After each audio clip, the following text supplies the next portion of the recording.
యెహోవా ఉత్తమమైన దాన్ని అనుగ్రహించేవాడై ఉన్నాడు.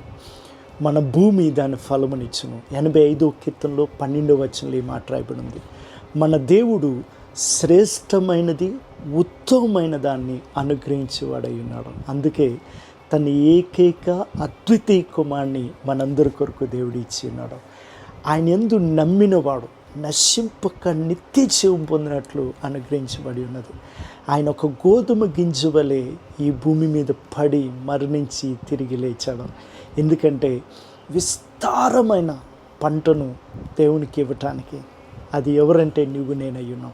మనందరము కూడా దేవుని కుమారులగుటకు, దేవుని యొక్క పిల్లలగుటకు ఆయన ఏకైక కుమారుని మన కొరకు అనుగ్రహించాడు. ఆయన్నే ఇచ్చిన దేవుడు శీఘ్రముగా సమస్తము అనుగ్రహించను. మీ అందరికీ కూడా blessed Christmas. God bless you.